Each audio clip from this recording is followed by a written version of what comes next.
Hello to everyone who's just joining. This is the Raw Crystal Conference panel. I am your host, Jack Thorne, otherwise known as One True Free on the internet, the Twitters, the Instagrams, the GitHubs.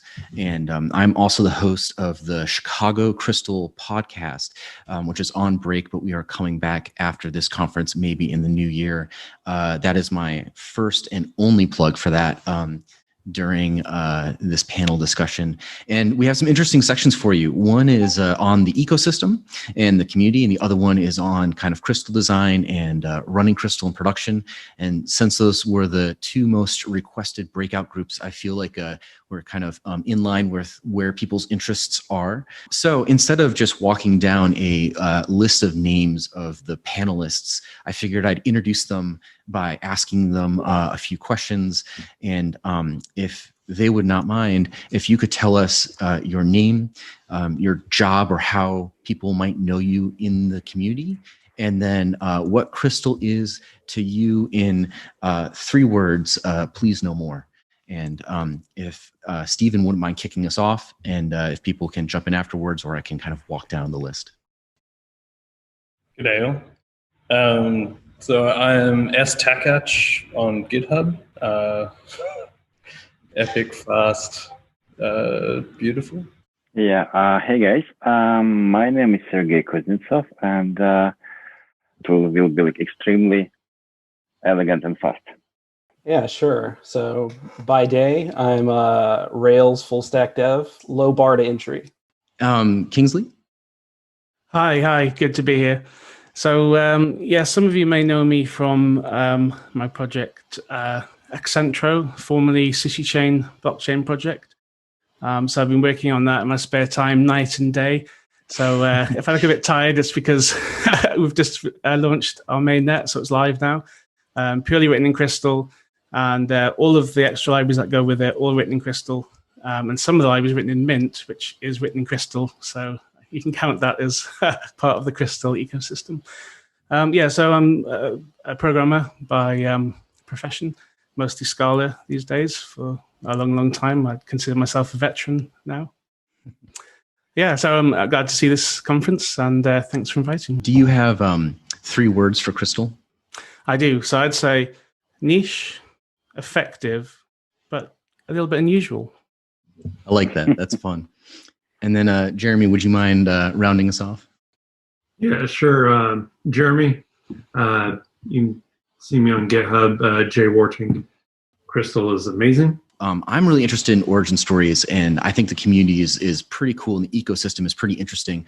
Does anyone want to share how they first discovered Crystal and discovered the Crystal ecosystem? And we don't have to go in order, and not everyone has to contribute, but if you do have a story, I'd love to hear it. I've certainly got a story. Yeah.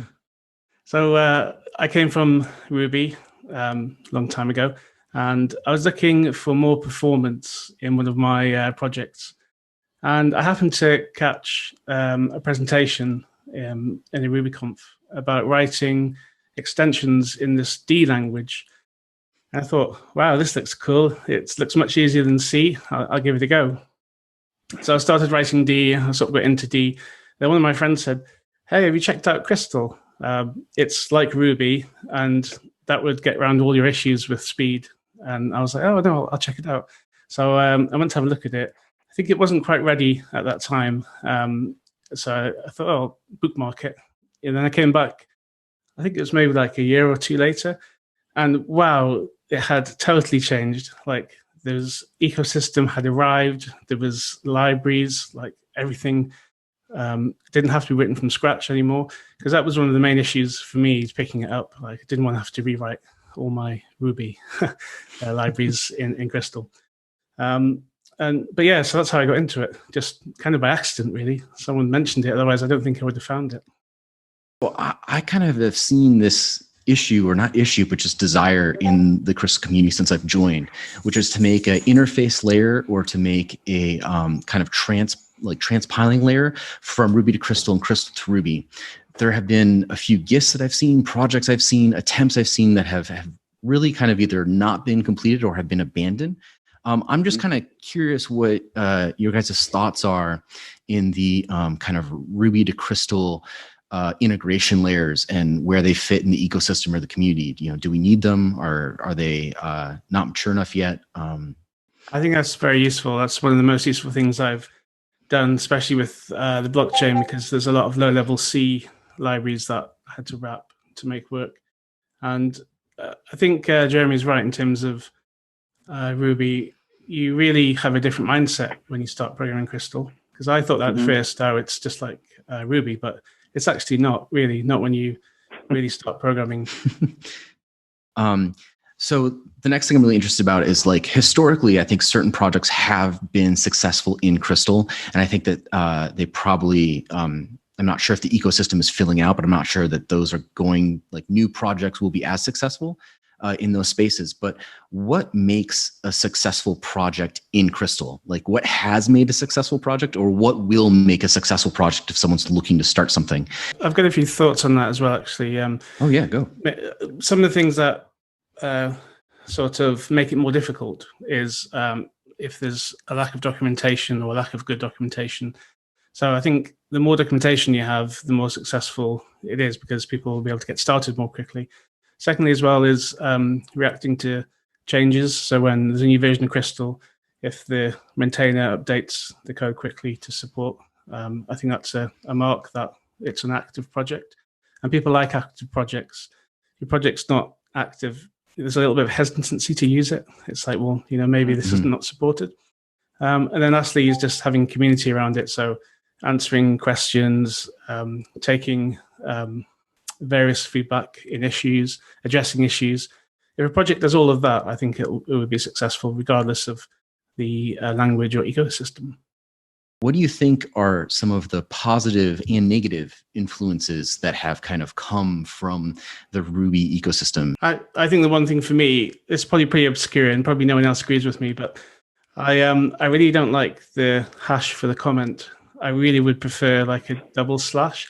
It's just because I use a Mac and it's much harder to do the comment. Interesting. So that's one of the things that gets me. Talking about the macro system, I find it to be extremely powerful and extremely fun and way more flexible than I ever thought. I've written a few DSLs that are just blow me away that Crystal's able to do some of the things it does. What is your most favorite feature that you've implemented with the Crystal macro system? I don't use macros too much, but I did create one project that people think is a bit like strange, and it's it's a test framework where you write your tests in HTML, and then it parses them and turns them into like tests that run. And I had to use a lot of macro behind the back there to tally up the difference between the HTML and the code. It was quite interesting. And I don't think anyone uses it or would want to, but So we're running a little over, and in a fashionable sense, we're going to be fashionably late just a little bit. But if everyone wouldn't mind sharing one last thing, which is our closing question.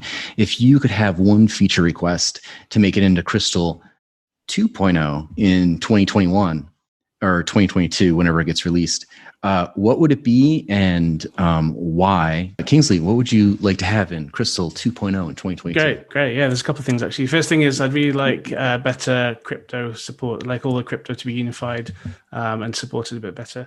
Secondly, I really would like compilation to JavaScript, so I can write in Crystal and have magic JavaScript come out the other end. And yeah, and finally an IDE. I really would like. That's possible. Very, very good. So I'm going to read us out.